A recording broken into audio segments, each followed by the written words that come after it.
You shouldn't watch a movie like some 8 times and then judge it, man. Come on, that's wrong. Are you gonna make a movie also now? Are you an aspiring filmmaker? No, I'm not an aspiring filmmaker, but I a storyteller. Kind of maybe name it Coffee with Coach Clince, just like we had coffee. Then it has to be a Karan Johar sort of film, and Amitabh Bachchan should do it. It's a debatable topic here and there, but in this case, this is what I feel. Kafi lamba opinion. Kafi lamba opinion hai, chop karna padega apne. Yeah, I mean, I think good stuff, man. He's like, bus ho gaya, Clince. This is not going to be a 20-minute video. Cheers, buddy. Hello everyone, my name is Jinto Joy and I'm a student of MACJ Part 1 at DGMC College and my roll number is 91022208. The following video is made as a part of the assignment of the subject media criticism, wherein we have to review a movie with an expert, and to do the honors we have joined by Mr. Clince. He is an artist, an entrepreneur and an internationally certified happiness coach for the Berkeley Institute of Wellbeing. He started his career as a rock musician with a band which performed at various reality shows and international avenues, while simultaneously pursuing his career as a professional corporate, sports, social and wedding anchor. But he became famous through this reality show that aired on MTV called the Great Selfie Challenge, and he went on to become a video jockey with the same channel for the season 2 and season 3 of Trackstar. He has given 4 TED Talks so far and became an internationally certified happiness coach with the Berkeley Institute of Wellbeing in the year 2020. And I always say this, it's an absolute honor to have known someone like you. Thanks, man. Jinto, kind words. Really appreciate that. I feel honored to be a part of this. And as you said, I don't consider myself a movie expert, but yes, I'm a passionate movie fanatic or lover, enthusiast. Oh, there you go.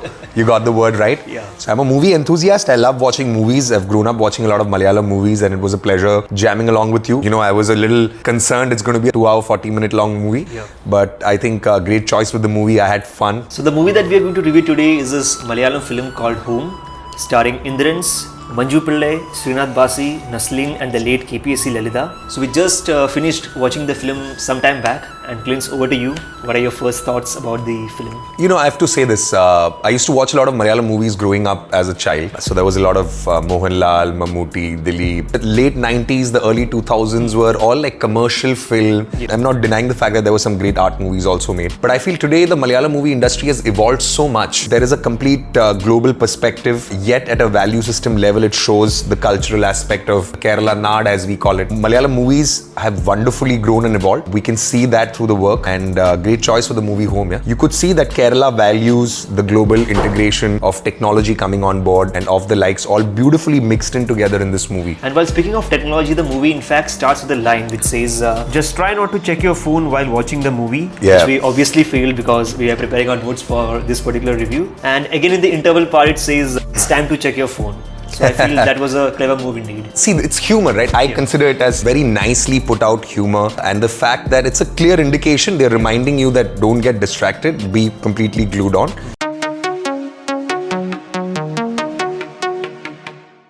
Well, as the name of the movie goes, it's a movie based on a family of 5 people. Oliver, that is the character played by Indran's, who used to run a cassette shop, but he had to give up on it as technology took over. He currently spends his time doing terrace gardening. He lives with his father, his wife Kutiamma, his younger son Charles, and his elder son Anthony, who is an aspiring filmmaker who came into limelight after the success of his first film. Suffering from a writer's block, he is constantly being distracted by the notifications and beeps of his phone, and he fails to understand Oliver's attempt to reach to his son. But he has got a great admiration for his to-be father-in-law and his girlfriend's father, that is Joseph, who has got a great list of achievements, and he plans to launch an autobiography book on his 50th birthday. One of the scenes that I kind of felt that was heavily relatable to me and was emotionally touching was the fact that when Oliver goes to Anthony and Anthony's reading like the pre-launch Joseph's autobiography book, Oliver says that, it's so easy to always write a book about yourself, and he gets a quick response saying that it's easy for you to say that, but I don't think if you had to write, you would have even made it to more than half a page or like on those lines, a sarcastic sort of a comment from the son, and how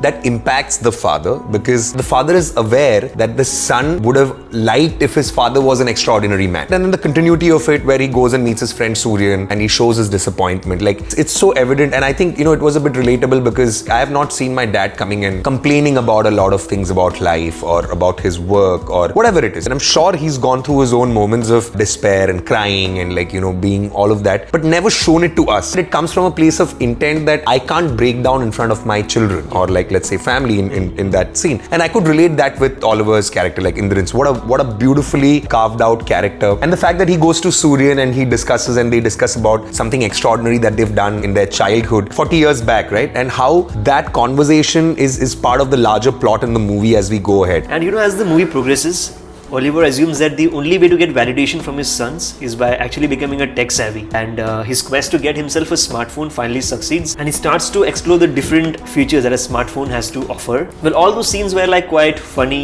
light-hearted, and at the same time very emotional. Yeah. Like one of those scenes where Anthony's and Priya's family goes out for shopping, and Joseph asks Oliver to click a photo of him. Yeah. He initially struggles, but manages to get himself help of a nearby person. Well, that scene was funny, but in the end, when he gets insulted by Anthony for his inability to not get a perfect photo, that's when the emotional side of it comes ahead. Because we do a lot of content creation together, I talk about the importance of understanding a person's intent and the impact, right? You can see Oliver is trying hard. He wants his son to really appreciate and think high of him. But of course, it fails in front of his son's eyes, and he's like, come on, man. And for me, it was a take back because I could exactly put a lot of my personal life situation in there. And looking back, I felt that, I have done a lot of things that I probably shouldn't have done. I think this movie for me has been a self-reflection sort of a scene, because I know that when I sit with my family, I use phone. As we saw, like in a restaurant, a family sitting together, they're all in their phones, and then this kid is trying to have noodles, struggling to kind of eat it, and all those kind of things. These are things that we can be more aware, look at, because when we're doing it, we're not aware of it. But when we see it from the outside is when we're like, oh shit, yeah. ये तो गलत हो रहा है. But even in the era of technology, Oliver is a great storyteller, and one of the best scenes was when he accidentally enters superstar Vishal's vanity van. And in the initial segment, they seem to be like not having a great conversation. But as the time progresses, superstar Vishal is sitting with his legs up just like this and having a great conversation.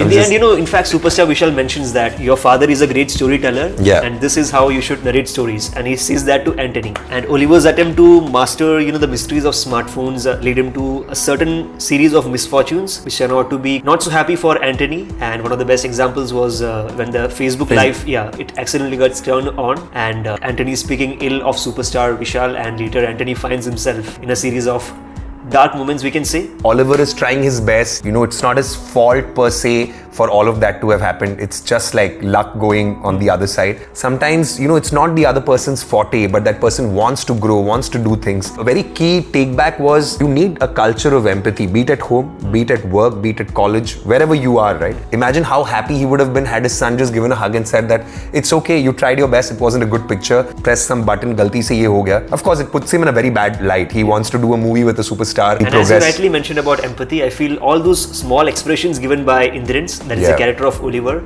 were like worth 1,000 words. 100%. We as audience were able to, connect emotionally with the character, with the pain that he was going through when he wasn't getting the kind of love that he deserved from his sons. Now coming to the most impactful scene of the film, that is the flashback story, where Oliver narrates the extraordinary tale that he and his friend Suryan had accomplished 40 years ago, wherein they saved the life of a widow artist child who accidentally drank acid, helping them to reach the hospital battling all odds. The whole scene, kept me still for 10 minutes straight. I'm not somebody who gets emotional after seeing a film or after, reading a book. After this particular scene, I think things have definitely changed. So while Oliver was narrating the whole story, I felt there were so many of these loopholes, and at some point I felt it wasn't establishing itself. But as we see through the movie, I realized that, it was actually setting the context for the climax. And from that flashback story, we move to the present day where Priya's family is at Anthony's house for the lunch session, and suddenly there is power cut and thundering. Anthony was scrolling through Facebook, and that's when he realized that the producer of the film has decided to go ahead with another scriptwriter for the film starring Vishal, because Anthony wasn't able to complete the script on the given time. Anthony's all frustrated, and that's when Oliver asks him to put his phone down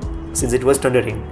And out of frustration, Anthony gets mad at Oliver for his lack of knowledge, and Oliver again feels insulted in front of everyone.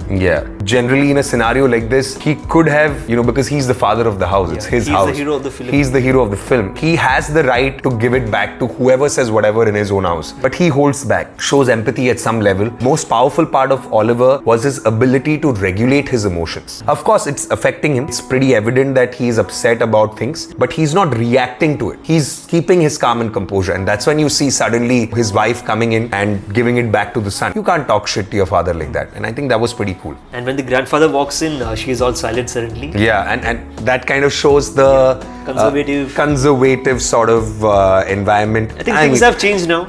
It's changing for the better. I get where you're coming from and what the kind of point that we're trying to draw. I don't see it as it's more male dominated or sort of a thing. It comes from a place of respect, right? My interpretation of that scene is more got to do with a respect for an elder than more like it's a man who's come so a woman shouldn't talk. Because that point is already disapproved in the scene itself by her voicing her opinion against her son. And now coming to the climax part, when all those loopholes that you mentioned before gets fixed up during Joseph's book launch, and the remaining portion of the story is narrated by his mother, Mrs. Annamba. Turns out that the child whom Oliver and his friend Surin helped 40 years ago was none other than Joseph himself, and that widow artist was Mrs. Annamba. Annamba has been searching for Oliver from the past 40 years. She considers Oliver to be her god because when they were helpless, he was the only one who stood up to help. And Anthony is now able to connect all the dots, and that lack of respect that we could see in the initial part of the film gets fixed in the climax portion. So that was the whole plot of the film.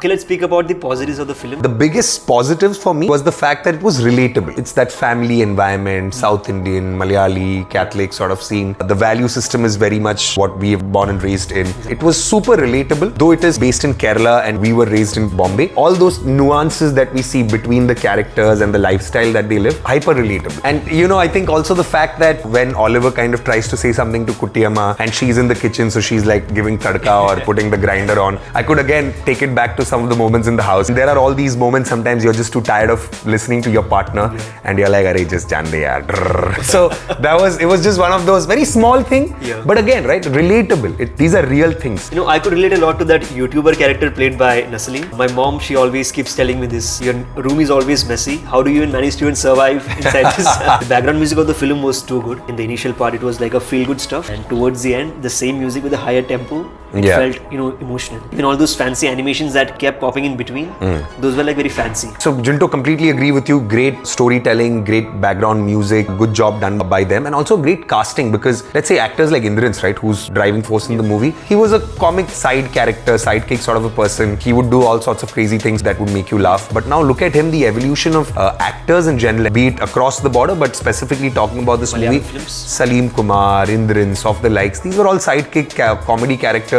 We had Suraj Vinjaramood. Suraj Vinjaramood. Giving great hits as of now. How these characters have evolved in themselves over the period of time is very aspirational. These are all like low budget movies, But I wouldn't want to call it low budget, but I would rather say that more cost efficient. This movie was made at a budget of, I guess, 3 crores, if I'm not wrong. 3 crores, that's it? Akshay Kumar charges some 100 plus crore. 135 crores for a single film, as per reports. And there's a saying which says that COVID-19 pandemic did something which even the two world wars could not do. That is, it shut down the cinemas. Oh yeah, that's so true. The movies that came out during the lockdown, especially Malayalam films that I'm talking about, those were created in the backdrop of a home. Like we had Fahad Fazil's Joji and Irul. Then we had R. Karyam. And the fact that the Great Indian Kitchen, that in itself is a great example on the similar lines of what you're talking about. And of course we had Home. Just pinpointing at some of the characters, the psychologist played by Vijay Babu, right? Yeah. I remember growing up, the idea of going to a therapist or a psychologist to discuss your emotional, mental problems, it is very much looked down upon. I mean, times are changing. People have been sharing about their vulnerabilities. It's getting normalized. It's getting normalized, and I think it's a generational thing. Even the YouTuber character played by Naslin, right?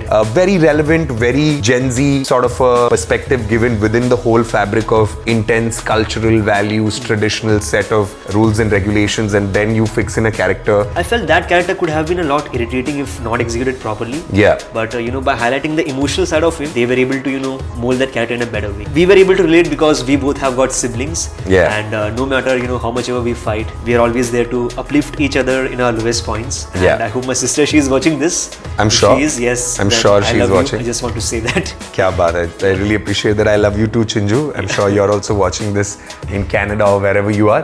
But I just wanted to quickly drop in a point, Jinto. The storyteller has been very fair. He's not biased towards, he's like this YouTuber and he's a crazy guy and like he's irritating, as you said, right? Everybody's human beings. Everybody has their own passion and interests, and everybody has their pros and cons, and it's shown from that point of view. One character that I felt that could have been executed better was the character of Anthony's girlfriend, Priya. Like I like the chemistry they shared on the screen, despite of even not having a single romantic song in the entire film. But there was no backstory of how these families met. Yeah. How they met. Specifically. Were they from the same batch or were they from the same community or whatever?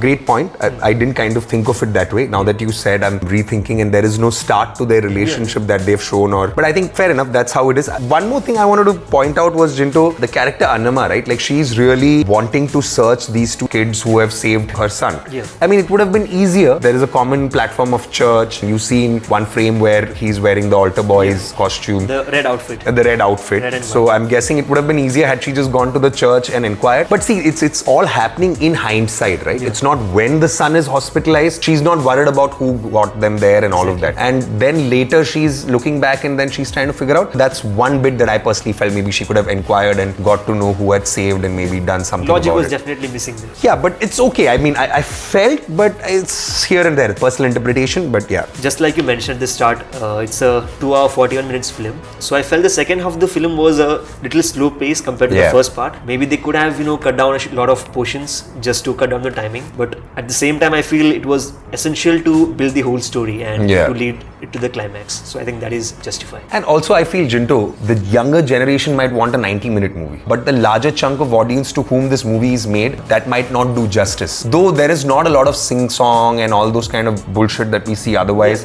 which extends the movie. But I would agree with you. Had it been a 90-minute power-packed movie, it would have been more crisper. Now this is the 8th time that I'm watching this film, and I think you're watching it for the second time. Yeah. First when it got released back in March, and second time is now. So were there any hidden details that you could find? What was interesting was to see how in the title of the film itself you had the social media apps icon embedded within it. So kind of shows like the divide between members of the family and all. That was my interpretation again. One more very interesting, very small part of the detailing, like towards the end when the camera is zooming into Oliver's family photo and you can see Priya's family's reflection on it, which shows that they are a family and they're becoming one. They're becoming one and all of that. I can't even think how the director's thinking of all these things while designing it. So very nice stuff. Great observation. Now coming to the two hidden details that I could find. In the flashback segment 2 years ago, Anthony was using a Dell laptop, and 2 years later he's using a HP laptop. So I think that was used to indicate the purchasing power that Anthony got after the success of his first film. Because just to let you know that HP laptops are more expensive than Dell. Like commercial laptops, HP is more expensive and traditionally. The same Dell laptop was being used by Charles in the later part of the movie. So I think that shows that it just got passed on from... You're the younger one, right? Yeah. So have you used a lot of your... No, my sister bought a new one for me actually. Achha. It's a HP laptop, by the way. Oh, kya baat hai, purchasing power it is.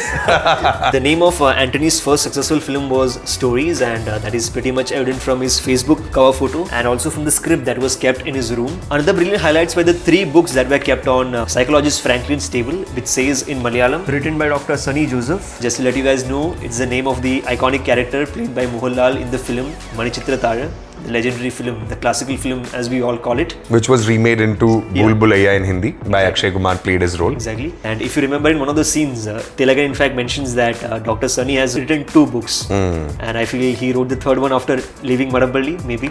Okay. After the movie he writes it in the scheme of things. That is what I assume. The fact that Oliver's dad is a typist has been highlighted with the books that were kept on the tables, even the typewriter. Even in the cover photo of Joseph's autobiography book, you can see a silhouette photo of 2 children in a boat, which indicates the incident that Oliver was speaking about 40 years back. Another hidden symbol was the cross kept in Anthony's car, which was tilted when he was going through a lot of problems in his life. Towards the end, after the climax, when they are coming back to home, the cross is again turned towards their side, which indicates that God has helped the family to search through the different problems that they were going through. Dude, what an eye for detail, man. A bonus fun fact is that Home is a real-life adaptation of the writer and director of this film, Rohan Thomas. Oliver's look is pretty much similar to his father's, and his mother's real name is Kutiyamma. So I think that is pretty much... The inspiration comes from there.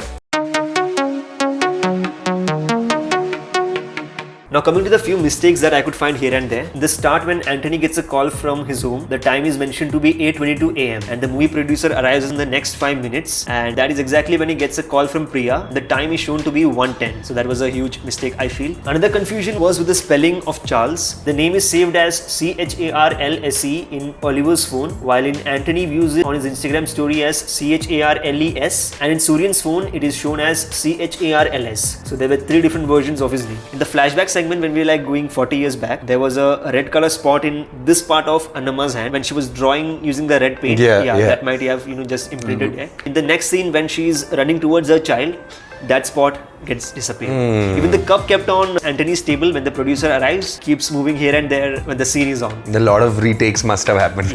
I mean, some great insights, Jinto. It shows that you've seen it some 8-9 times. But I mean, see, these are small errors in the scheme of the filmmaking process. Because so let's say, for example, very famous Avengers Endgame scene where Thanos does the snap, right? You see that for some reason his finger kind of drips in, or some weird animation sort of thing. This is like a $400 million plus movie or something like that. I'm not, don't quote me on the numbers, but like on those lines, right? This is a 3 crore movie that you said? Yeah. So I mean, come on, man. That's 30 million Indian rupees. It doesn't change the experience of the movie. And I think for somebody like me who's just seen it twice and actually seen it properly today sitting with you, I couldn't find out those small errors.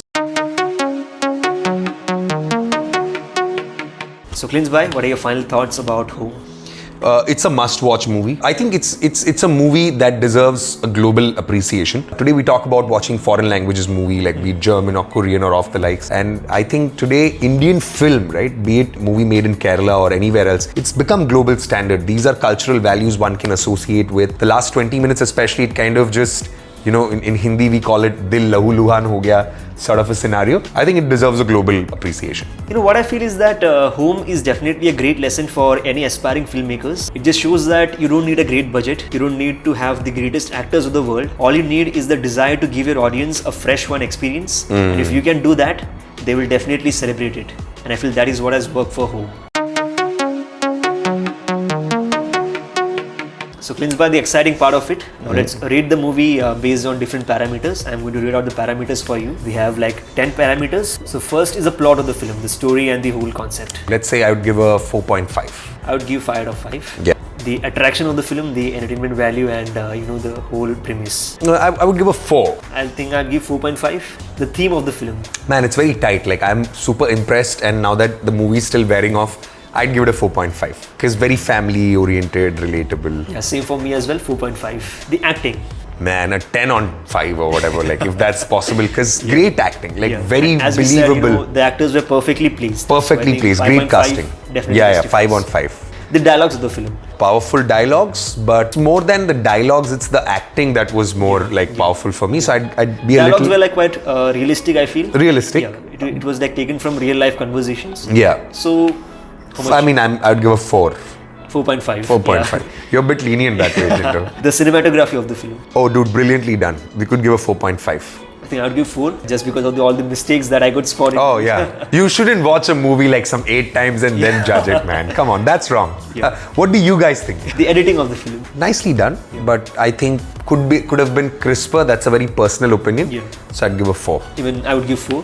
Considering the mistakes and the time that was, associated with them. Yes. Now we move ahead to the sound and the music. Dude, good job. 4.5. I think I'd give 5 out of 5. Yes, I think deserves a 5. The whole direction of the film. Dude, 5 on 5. 5 on 5. 5 on 5. Because those small things, right? Yeah. A movie's not made with those Rohit Shetty moments of things flying in and out and all. Exactly. It's those small things like that towards the last scene, zoom into the frame and like all those small things, very powerful. The last is the it factor. What is it that makes this movie stand out from the rest? Yeah, I don't know about the standout from the rest. For me, it was very relatable. For me, it was home. I've seen this movie with my family just a few months ago, but sitting with you and watching the movie was very homely sort of an experience. Yeah. We felt as if we were there in that location. In that location. I cried a bit in and out here and there from some of those scenes. So over and all, like great stuff. How much would you rate it? I would want to give a 5 on 5. Though on an average, like somewhere I've given 4 or 4.5. But the overall experience, I'd give a 5. Even I would give 5. Clince, before we conclude, one final question.